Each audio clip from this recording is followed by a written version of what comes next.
আপনারা যারা photo editing করেন তারা ইউটিউবে কিন্তু এমন ভিডিও দেখে থাকবেন যেখানে আঙুল দিয়ে ইরেজ করার ফলে একটা ফটো এডিট হয়ে যায়। কিন্তু সেই ভিডিওতে কিন্তু আপনাদের দেখানো হয় না যে আসলে কিভাবে একটা ফটোকে এভাবে এডিট করতে হয়।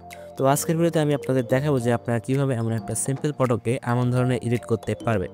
তো সম্পূর্ণ প্রসেসটা আজকের ভিডিওতে আমি আপনাদের দেখাবো, এজন্য সম্পূর্ণ ভিডিওটা শুরু থেকে শেষ পর্যন্ত আপনারা না টেনে দেখতে থাকুন। তো জন্য প্রথমে স্ন্যাপচ্যাট অ্যাপ্লিকেশনটি ওপেন করে নেবেন, তারপর প্লাস আইকনে ক্লিক করে দিবেন। ক্লিক করার পর আপনার যে ফটোটিকে এডিট করতে চাচ্ছেন সেটাকে সিলেক্ট করে নেবেন। আমি এখান থেকে সাই পল্লবীর এই ফটোটিকে এডিট করতে যাচ্ছি, তার জন্য আমি এখান থেকে এটাকে সিলেক্ট করে নিচ্ছি। তো এখান থেকে সিলেক্ট করে নিলাম। এটা একটা সিম্পল একটা ফটো, বেশি একটা কালারও নেই। তো এই ফটোটাকে আমরা এডিট করে স্মুথ একটা ফেস দেওয়ার চেষ্টা করব, ব্যাকগ্রাউন্ডটা ব্লার এবং খুবই সুন্দর দেখানোর চেষ্টা করব। তো তার জন্য আমরা এই পাশে যে পেন আইকনটা আছে এখানে একটা ক্লিক করে দেব। দেওয়ার পর আমরা এখান থেকে এই যে হেলিং নামে যে অপশনটা আছে এটার উপর ক্লিক করে দেব। দিয়ে আমরা আঙুল দিয়ে যে আমাদের যে সাবজেক্টটা, এই সাবজেক্টটাকে কালার করে দিব, ছোটো ছোটো পার্ট করে আস্তে আস্তে কালার করে দিব। কালার করে দেওয়ার পরে সাবজেক্টটা মুছে যাবে। তোমরা এখান থেকে সাবজেক্টটা মুছে ব্যাকগ্রাউন্ডটা এখান থেকে আলাদা করে নিব। এখান থেকে এভাবে আমরা ব্যাকগ্রাউন্ডটা আলাদা করে নিব। এখান থেকে এভাবে আমরা ব্যাকগ্রাউন্ডটাকে এখান থেকে আলাদা করে নিলাম। নেওয়ার পর এখান থেকে টিক মার্কে ক্লিক করে দিব। এখান থেকে আমাদের টিক মার্কে ক্লিক করে দিল। দেওয়ার পর এখানে আবার পেন আইকনে ক্লিক করে দেব। দেওয়ার পর আমরা নিচের দিকে আসবো। আসার পর এখান থেকে লেন্স ব্লার নামে যে অপশনটা আছে এটার মধ্যে ক্লিক করে দিব। দেওয়ার পর এখানে তিনটা অপশন আছে নিচের দিকে। সেকেন্ড যে অপশনটা আছে এই অ্যাডজাস্টমেন্টের মধ্যে যাব, যে ব্লার স্ট্যান্সটাকে আমরা একেবারে 100% করে দিব। দেওয়ার পর এখান থেকে ট্রানজেকশনটাকে আমরা 0 করে দিব এবং নিচেরটাকেও আমরা 0 করে দিব। তারপর এই যে আমরা ছোট করে দিব, এভাবে ছোট করে দিয়ে এটাকে সাবজেক্ট যেখানে ছিল সেখানে নিয়ে রেখে দেবো। দিয়ে বডি যেখানে ছিল সেখানে রেখে দিয়ে এপাশে টিক মার্কে ক্লিক করে দিব। এখান থেকে টিক মার্কে ক্লিক করে দিলাম। আমাদের ব্যাকগ্রাউন্ডটা ব্লার হয়ে গেল। এখন এই ব্যাকগ্রাউন্ডটাকে আমরা একটু কালারফুল করতে চাই এবং একটা নীল কালার অ্যাড করতে চাই এবং আরও একটু এডিট করতে চাই। তার জন্য আবার পেন আইকনে ক্লিক করে দিব। দেওয়ার পর এখান থেকে আমরা এপাশে এসে উপরের দিকে এখান থেকে ভিনেটিজ নামে যে অপশনটা আছে এটার মধ্যে ক্লিক করব। করার পর একেবারে আমরা ডান পাশে এসে এই 12 নম্বরটা সিলেক্ট করে দিব। দেওয়ার পর এখান থেকে আমরা অ্যাডজাস্টমেন্টের মধ্যে চলে যাব। যাওয়ার পর এখান থেকে ব্রাইটনেসটা যেমন আছে তেমন থাক, এই স্যাচুরেশনটাকে একেবারে 0 করে দিব এবং এই স্টেজটাকে একটু বাড়িয়ে দিব। এখান থেকে আমরা একটু বাড়িয়ে দেবো এমন, আর এই ভ্যালু স্ট্যান্স এটাকেও একটু বাড়িয়ে দিব। তো এরকম থাকো। তারপর এখান থেকে আমরা টিক মার্ক করে দিব। তাহলে আমাদের ব্যাকগ্রাউন্ডটা একেবারে সাদা কালো হয়ে গেল। এখন এই সাদা কালো ব্যাকগ্রাউন্ডটাকে আমরা কালারফুল করবো। তো এখান থেকে আমি একটা নীল টোন দিতে চাই ব্যাকগ্রাউন্ডটাতে, তার জন্য আবার পেন আইকনে ক্লিক করে দিব। দেওয়ার পর আমরা এখান থেকে উপরের দিকে যে কার্ভ নামে যে অপশনটা আছে এটার মধ্যে ক্লিক করে দিব। দেওয়ার পর এখান থেকে আমাদের এই পাশে তিনটা অপশনের মধ্যে একেবারে বাম বাড়ির যে অপশনটা আছে এটার মধ্যে যদি আমরা ক্লিক করি, এখান থেকে প্রথমে আমরা রেডটাকে সিলেক্ট করব। করে এই যে কার্ভের যে লাইনটা আছে এটার মাঝখানে ক্লিক করব, করে একটা পয়েন্ট ধরবো, ধরে সেই পয়েন্টটাকে একেবারে নিচে এনে এভাবে রেখে দেবো। যাওয়ার পর এখান থেকে আবার এটার মধ্যে যাব। যাওয়ার পর এখান থেকে ব্লুটা সিলেক্ট করব, করে ব্লুটাকে একটু উপরের দিকে উঠিয়ে দেবো, মাঝখানের দিকে রেখে। আর এটার মধ্যে ক্লিক করে দিব।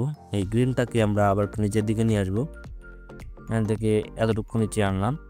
তো এভাবে এনে এখান থেকে আমরা টিক মার্কে ক্লিক করে দেবো। আমাদের ব্যাকগ্রাউন্ডটা কিন্তু অনেকটাই গ্রিন টাইপের হয়ে গেছে। তো তারপর এখান থেকে এখন দেখুন আমাদের ব্যাকগ্রাউন্ডটা অনেকটাই সুন্দর দেখা যাচ্ছে। তো এই ব্যাকগ্রাউন্ডটাকে আমরা এখান থেকে সেভ করে নিব। এখান থেকে ডাউনলোড অপশনটা আছে এটার মধ্যে ক্লিক করে দিব। দেওয়ার পর এখান থেকে সেভ বাটনে ক্লিক করে দিব। দেওয়ার পর আমাদের কিছুক্ষণ লোডিং নিয়ে আমাদের এই যে ব্যাকগ্রাউন্ডটা আছে সেটা আমাদের গ্যালারিতে সেভ হয়ে যাবে। এখান থেকে আমাদের ব্যাকগ্রাউন্ডটা সেভ হয়ে গেছে। তো এখন এই ব্যাকগ্রাউন্ডটা থেকে আমরা আবার এই প্রথমে যে ছবিটা ছিল অর্থাৎ অরিজিনাল যে ছবিটা ছিল সেটার মধ্যে যেতে চাই। তার জন্য উপরের দিকে ফিল্টার অপশনের মধ্যে চলে যাব। যাওয়ার পর ভিউ এডিটস নামে অপশনটির মধ্যে চলে যাব। যাওয়ার পর এখান থেকে উপরের যতগুলো আছে এখান থেকে আমরা ডিলিট করে দিব। ডিলিট করে দিয়ে আমাদের অরিজিনালটা শুধুমাত্র রেখে দিব। এই বাদবাকিগুলো ডিলিট করে দিয়ে অরিজিনালটার মধ্যে আমরা চলে আসলাম। তারপর এখান থেকে তীর চিহ্নে ক্লিক করে আমরা এখান থেকে বেরিয়ে আসবো। আসার পর এখান থেকে আমরা আমাদের যে ফটোটা আছে এটার ব্যাকগ্রাউন্ড যেটা আমরা সেভ করেছি সেটা এখান থেকে অ্যাড করে নিব। তো তার জন্য আবার পেন আইকনে ক্লিক করে দিব। তারপর একেবারে নিচের দিকে আসলে এখানে ডবল এক্সপোজার নামে একটা অপশন আছে, এটার মধ্যে ক্লিক করে দিব। দেওয়ার পর এখান থেকে আমরা এই ফটো অপশনের মধ্যে চলে যাব। যাওয়ার পর এখান থেকে আমরা ব্যাকগ্রাউন্ডটা এখানে অ্যাড করে নেব। অ্যাড করে এখান থেকে আমাদের অপাসিটিটাকে একেবারে 100 করে দিব, 100% করে দিয়ে এখানে টিক মার্কে ক্লিক করে দিব। এবার আমাদের ব্যাকগ্রাউন্ডটা এখানে সেভ হয়ে গেছে। তারপর উপরের দিকে আবার ফিল্টার অপশনের মধ্যে চলে যাব। তারপর এখান থেকে ভিউ এডিটসের মধ্যে যাব। যাওয়ার পর ডাবল এক্সপ্রেশনের মধ্যে আবার ক্লিক করব। করার পর এখানে যে ব্রাশ আইকনটা আছে এটার মধ্যে ক্লিক করে দিব। দেওয়ার পর এখান থেকে এই যে ডাবল এক্সপ্রেশন যে লেভেলটা আছে বা পরিমাণটা আছে, এটা যে কোনো কিছু থাকতে পারে আপনার এখান থেকে একেবারে 100 করে নেবে।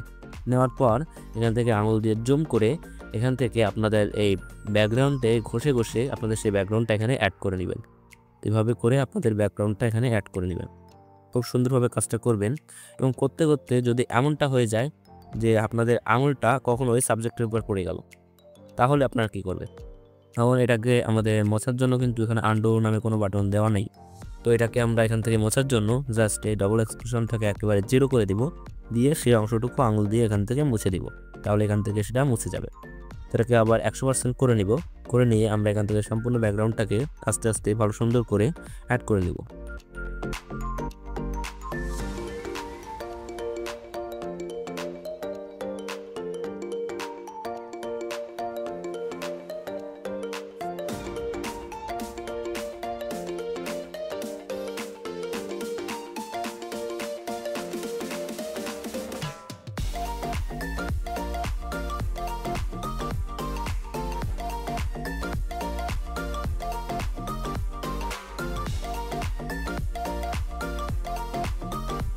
তো ঘষে ঘষে আমাদের ব্যাকগ্রাউন্ডটা এখানে অ্যাড করে নিলাম।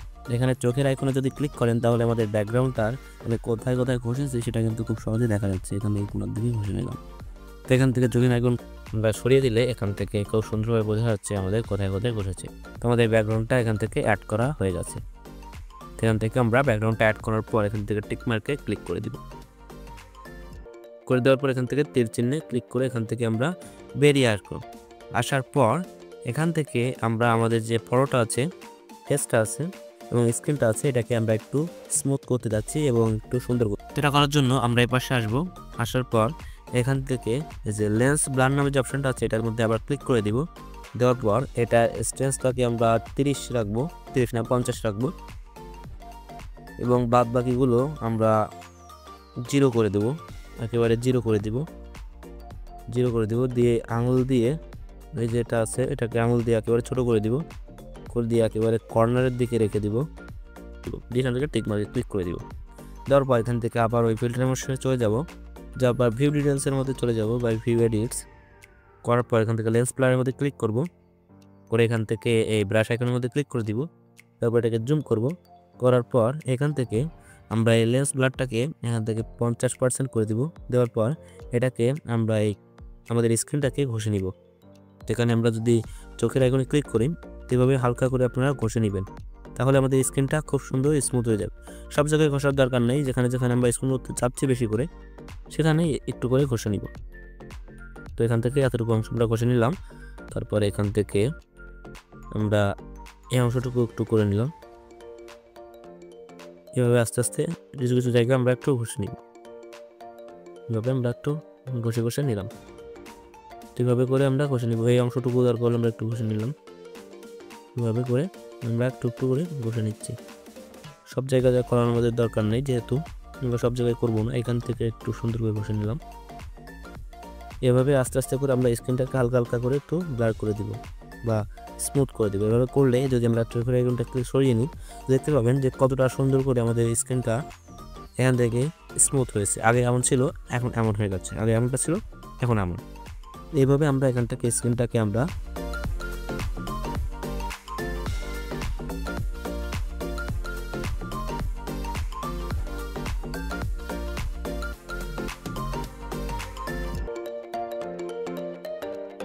এভাবে আমরা এখান থেকে টিক মার্কে ক্লিক করে দিব।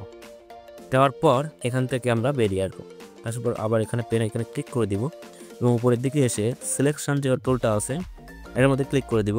দেওয়ার পর এখান থেকে আমরা একটু জুম করে নিব, নিয়ে মুখের এখানে সিলেক্ট করব এবং করে এই অংশটুকু আমরা একটু ব্রাইটনেস বা এগুলো একটু বাড়িয়ে দিতে চাই। ব্রাইটনেসটাকে আমরা +15 করে দিব। করে দেওয়ার পর এখান থেকে বাদ বাকিগুলো কন্ট্রাস্টটাকে একটু হালকা একটু বাড়িয়ে 5 করে দিচ্ছি। তারপরে স্যাচুরেশনটাকে আমরা কমিয়ে দিব, কমিয়ে -5 করে দিচ্ছি। তারপরে স্ট্রাকচারটাকে আমরা কমিয়ে দিলাম, করিয়ে এটাকেও -5 করে দিলাম। এখান থেকে আমরা টিক মার্কে ক্লিক করে দিচ্ছি।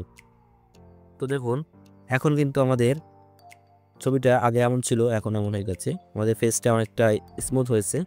তো এখন কিন্তু আমাদের এডিট শেষ হয়নি, তার জন্য আমরা আবার প্লে আইকনে ক্লিক করে দিব, টার্ন ইমেজ অপশনের মধ্যে চলে যাব। এখান থেকে আমরা ফটোটার ব্রাইটনেসটাকে একটু বাড়িয়ে দিব, যে +10 করে দিলাম। কন্ট্রাস্টটাকে বাড়িয়ে দিব, মানে এটাকে +10 করে দিলাম। স্যাচুরেশনটা বাড়িয়ে দিব, এটাকে বাড়িয়ে আমরা 30-40 করে দিব, এতটুকু করে দিলাম। তারপর এখান থেকে অ্যাম্বিয়েন্সটাকে বাড়িয়ে এটাকে একটু বাড়িয়ে দিব, দিয়ে +20 করে দিলাম। তারপরে হাইলাইটটাকে কমিয়ে দিই, কমিয়ে এখান থেকে -10 করে দিলাম। তারপর এখান থেকে শ্যাডোসটাকে একটু বাড়িয়ে দিব, +5 করে দিচ্ছি। ওয়ার্মটাকে একটু বাড়িয়ে দিই, এটাকে +5 বা +10 করে দিচ্ছি। এখান থেকে করে এখান থেকে আমরা টিকমার্কে ক্লিক করে দিলাম। আরেকটা ইফেক্ট আমরা অ্যাড করবো, সেটা হলো ডিটেলস। ডিটেলসের মধ্যে গিয়ে স্ট্রাকচারটাকে বাড়িয়ে আমরা +30 করে দিলাম, এবং এখান থেকে শার্পনিংটাকে বাড়িয়েও এখান থেকে +15 করে দিচ্ছি। এই যে দুইটা ফিল্টার বা ইফেক্ট আমরা ব্যবহার করলাম, এই দুটাকে আমরা আমাদের ফেসে ব্যবহার করতে চাচ্ছি না। তো তার জন্য আবার এখান থেকে ভিউ ডিটেলসের মধ্যে চলে যাচ্ছি। ভিউ এডিটসের মধ্যে গিয়ে প্রথমে যে টার্ন ইমেজ এটার মধ্যে চলে যাব, যাওয়ার পর এখান থেকে ব্রাশ আইকনে ক্লিক করব, করে এটাকে একেবারে 0 করে দিব। করে দিয়ে এখান থেকে এপাশে যে অপশানটা আছে এটার মধ্যে ক্লিক করে দিব। তাহলে আমরা যতটুকু অংশ ক্লিক করব ততটুকু অংশ থেকে আমাদের ইফেক্টটা মুছে যাবে। তো এখান থেকে আমাদের ফেসের উপরের অংশটুকু আমরা মুছে দিব, তার জন্য এখানে চোখের আইকনে ক্লিক করে দিব, দিয়ে এখান থেকে স্যাচুরেশনটাকে একেবারে 0 করে দিতে হবে, দিয়ে এখান থেকে মুছে দিব।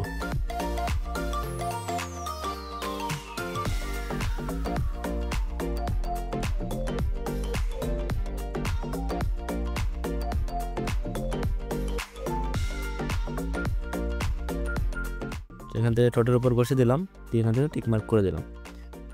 দেওয়ার পর এখান থেকে আবার আগের যেটা ছিল ওটার মধ্যেও চলে যাব, গিয়ে ঠোঁটের উপর এটাকেও আমরা একটু ঘষে দিব, 100% করে দিয়ে এটাকেও ঠোঁটের উপর দিয়ে একটু ঘষে দিব, যাতে ঠোঁটটা আমাদের দেখতে একটু উজ্জ্বল লাগে। তো এটা করার পরে এখান থেকে আমরা বেরিয়ে আসবো। আসার পর এখান থেকে তারপর এখান থেকে আমরা নিচের দিকে আসবো, যাতে ব্রাশ আইকনটার মধ্যে চলে যাব। এখান থেকে এই যে প্রথম অপশনটা এটাকে আমরা 5 করে দিব, দিয়ে এটাকে আমরা হালকা করে আমাদের ফেসের উপর ঘষে নিব। তার জন্য এখান থেকে হালকা করে ঘষে নিই, খুবই হালকা করে ঘষে নিব, নয়তো আমাদের ফেসটা দেখতে খারাপ হয়ে যাবে। তারপর এখান থেকে আমাদের এক্সপোজারটাকে একটু ঘষে নিব, 0.3 করে দিলাম। নেওয়ার পর এখান থেকে আমরা টিক মার্কে ক্লিক করে দিব। তারপর এখান থেকে আবার এখানে চলে আসবো, এসে আমরা HDR শার্পের মধ্যে চলে যাব, গিয়ে এটাকে আমরা যদি নেচার থাকে তো অবশ্যই পিপুলের মধ্যে নিয়ে আসবো। এসে এটাকে আমরা বাড়িয়ে 25 করে দিব, এবং এটাকে ব্রাইটনেসটাকে আমরা একটু কমিয়ে -10 করে দিব। তারপর স্যাচুরেশনটাকে একটু বাড়িয়ে +10 করে দিব, এখান থেকে টিকমার্ক করে দেবো। ঠিক একইভাবে এটাকেও আমাদের ফেসের উপর আমরা অ্যাপ্লাই করবো না, তার জন্য এখান থেকে চলে যাব, বিউটি ডিটেলসের মধ্যে চলে যাব, গিয়ে এটাকে আমরা ব্রাশের মধ্যে গিয়ে এটাকেও আমরা ঠিক একইভাবে এপাশে ক্লিক করে দিব। HDR শার্পটাকে একবার 0 করে এখান থেকে চোখের আইকনটা সিলেক্ট করে নিয়ে এখান থেকে আমাদের ফেসের এবং আমাদের স্কিনের যতটুকু অংশ আছে এটাকে মুছে দিব।